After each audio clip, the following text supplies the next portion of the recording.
Akin na yung baril na yan! Akin na yan! Sige na, patayin mo na siya! Hindi ka matanda ka! Diyos ko!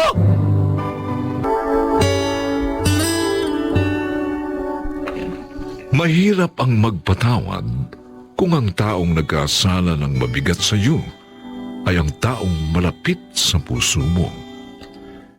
Mga kaibigan, pakinggan natin ang naging karanasan ni Mara sa ating dulang sa kanyang panahon.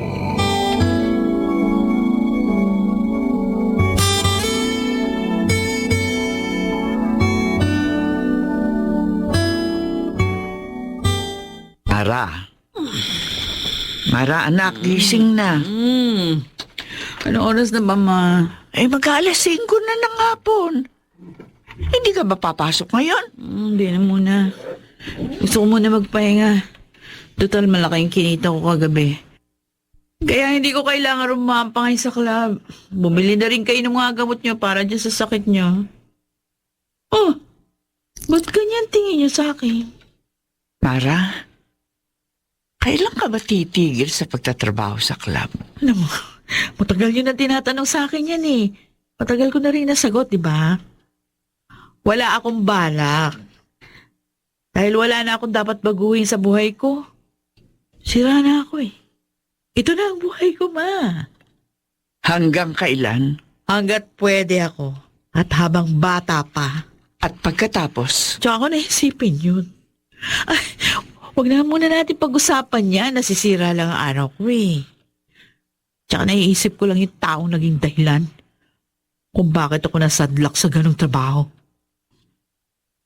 Hayop ang taong yun, Ma. Hayop!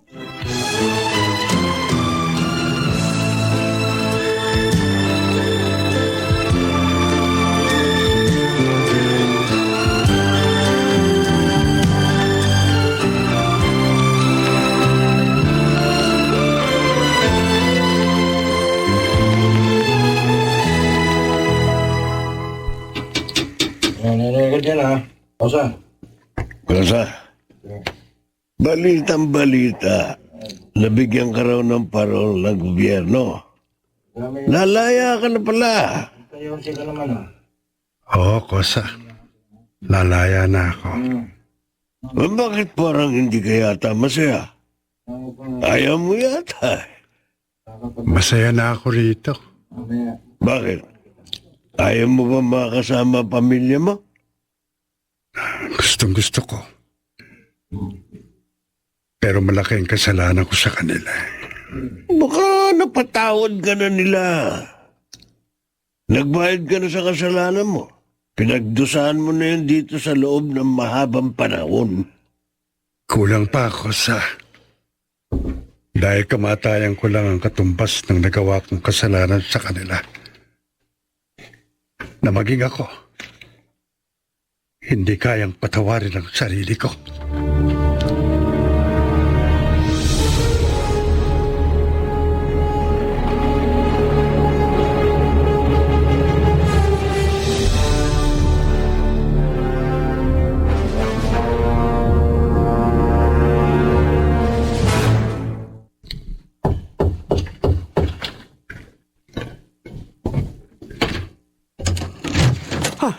Ikaw? Anong ginagawa mo rito? Taringlaya na ako. Lumayas ka! Hindi ka namin kailangan sa bahay na ito! Alam ko. Alam kong napakabigat ng kasalanan ko sa iyo.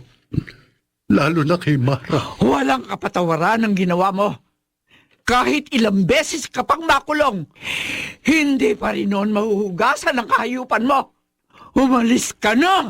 Bigyan mo ko kahit ilang sandali. Gusto ko kayong makausap. Gusto kong humingi ng tawad. Kahit lumuhod at alipin ninyo, tatanggapin ko. Umalis ka na! At huwag ka nang babalik pa! Sa impyerno! Doon ka pumunta! Doon ka na babagay! Kasama si Satanas! Layas! Sana hindi na ako lumaya.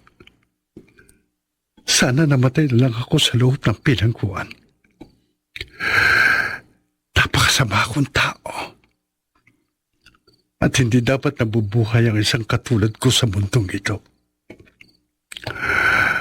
Tama si Taring. Sa impyerno, doon ako napapagay. Sa lugar kung saan nananakanan ng masasama. Ayoko nang mabuhay pa. Ayoko na. Ah, may malaking truck na paparating. Itong tatapos sa lahat ng problema ko. Magpapasagasa ako. Wag! Huwag mong gagawin yan. Bitiwan mo ko. Huwag mo kong pakialaman. Gusto ko nang mamatay. Bitiwan mo ko. Hoy! Mga siraulo! Umabi kayo! Halika, dito. Dito, ayan, binitiwan na kita. Sino ka bang nakikialam sa akin? Dito. Oh, Ikaw? ako nga. Oh, kumusta ka na? Kailan ka pa lumaya? Kahapon lang. At naisip mong magpakamatay, gano'n ba? Wala nang halaga ang buhay ko dito. Mali ka, Artemio. Mas kailangan mo ngayong mabuhay. Ano ibig mo sabihin? Hindi maitutuwid ang mga pagkakamali mo. Kapag patay ka na, samantalahin mong buhay ka pa. Gawin mo lang ang nararapat. Mapapatawad ka din nila. Maghintay ka lang.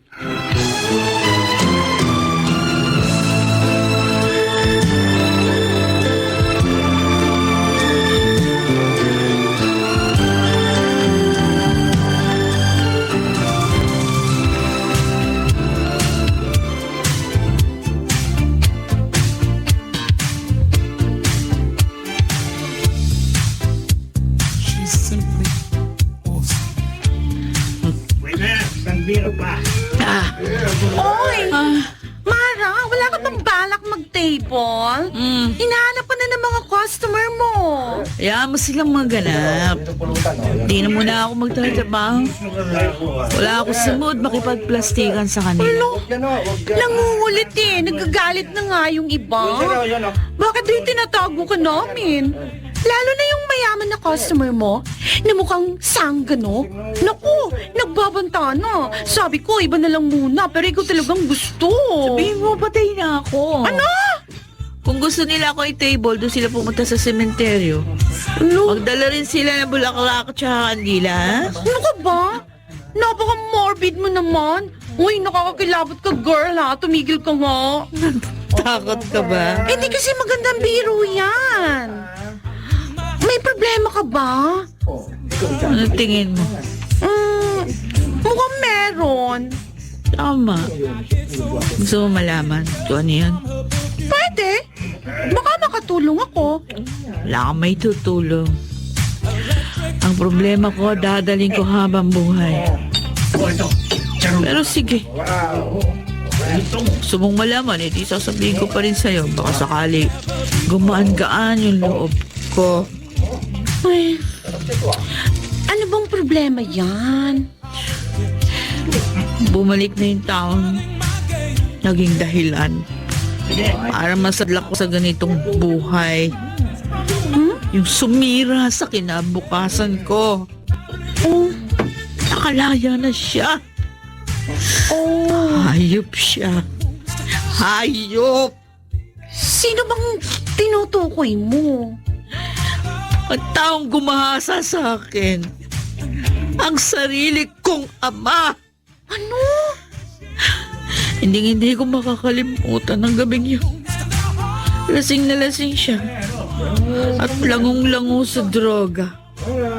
My God. Ang gabing naging simula ng bangungot sa buhay ko.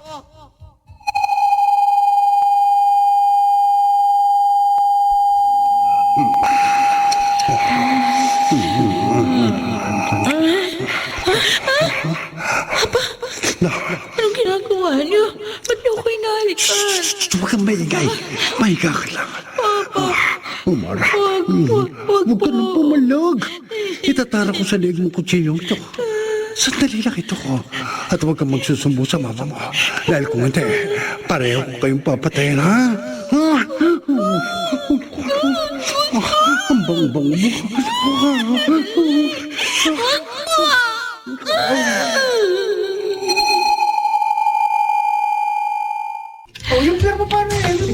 Tama lang na nakulong siya.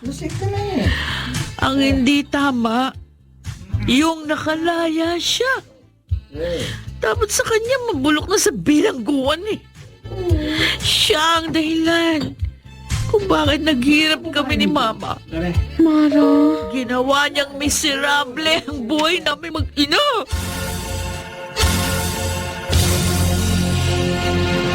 Rito sino bang inaabangan natin? Ang lintik na babae yun. Akala niya siguro mapagtataguan niya ako. Boss, si Mara ba? Oo. Talagang baliw na baliw ka sa kanya, no? Anong gusto mong gawin kapag nakita natin siya? Dukutin natin at pagsawaan. At pagkatapos... Bahala ka na. Basta siguruhin mong patay siya para wala tayo bulilyaso. Sanay ka naman doon, di ba?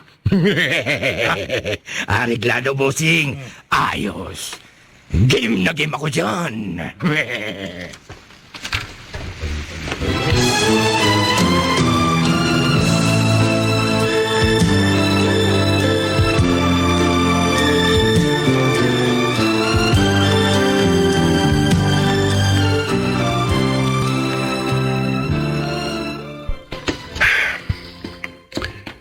Itong lugar na sinabi ni Lita, kung saan nagtatrabaho si Mara.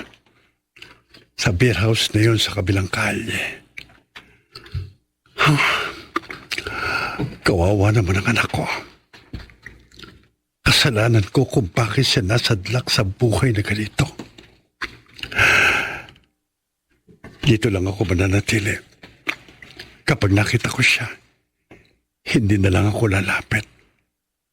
Ang mahalaga, makita ko siya at masigurong ligtas siya. Ha? O paano? May lumabas na babae. Fix na tayo bukas ha. Parang si Mara. Ingat kayo. Okay. Si Mara ka. Susuray-suray siya. At may lumapit na dalawang lalaki sa kanya. Sabi ko na nga, be. Lalabas ka na yung salungga mo. Ano ba? Siwa mo. Ang anak ko, kinakaladkad ng dalawa kayo. Ako malag. Sumama ka na. Ayoko. Pagpapilin kita. Lalo, tulungan niyo ako. Ang ingay mo, Tutulungan ko siya. Kailangan ng anak kong tulong. Sakay! Ano ba sabi niyo ako? Hoy! Bitiwan siya! Sinong... Boss, Oh! may nakita yan. Layuan yung anak ko. Kung hindi, magkakamatayan tayo. Kayo? Anak mo to? Oo! At hindi ako mangingiming pumatay ng tao. Kaya pabayaan nyo na siya. Boss, paano yan? Nandito tatay niya. Uy, damay mo! Ha? Akin ang barilin! Akin na yun! Bitiwan mo. Bitiwan ang baril ko. Patayin mo na siya! Akin na yan! Hindi kang matanda ka Diyos ka! Yan ang bagay sa'yo. Akala mo kaya mo ko, ha? Sige na, tuluyan mo na! Umalis na tayo dito, dali! Sige. Oh, pulis! Kailangan makalayo ka agad tayo dito! Bilisan mo! Sakay na! Tulong! Tulong! Dali natin siya sa ospital!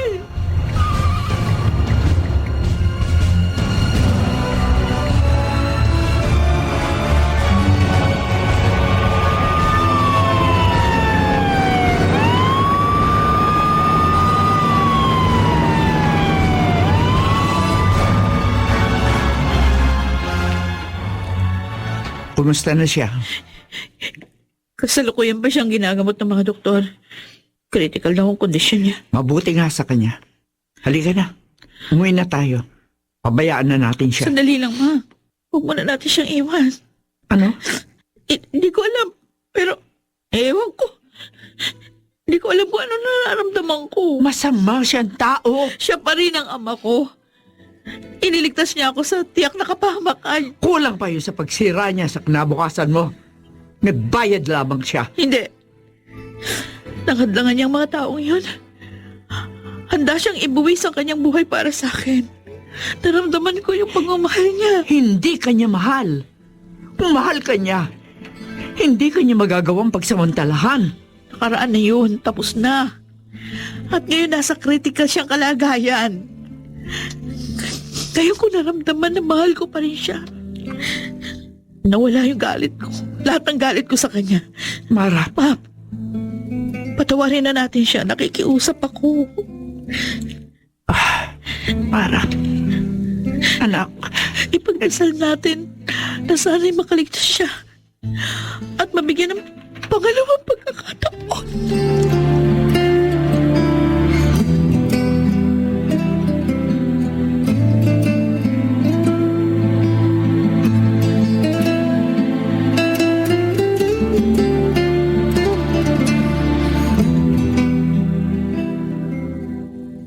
Patawarin niyo ako.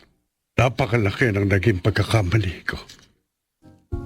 Pero kung mapapatawad niyo pa ako at matatanggap, handa akong punan ang lahat ng pagkukulang ko. Magiging mabuti na akong padre de pamilya. Mahal na mahal pa rin kita, Tering. Kayo ni Mara. Kung hindi ako nagumon sa paggamit ng ipinagbabawal na gamot at pagkasugapa sa alak, siguro masaya tayo ngayon. Ayoko nang balikan yon. hindi ganun kadali ang lahat, Artemio. Malalim ang sugat na iniwan ng pangyayaring iyon sa akin. Pero nagpapasalamat na rin ako. Dahil hindi naging bato ang puso ni Mara para mapatawad ka. Naunawaan ko, Tring. Hindi ako susuko.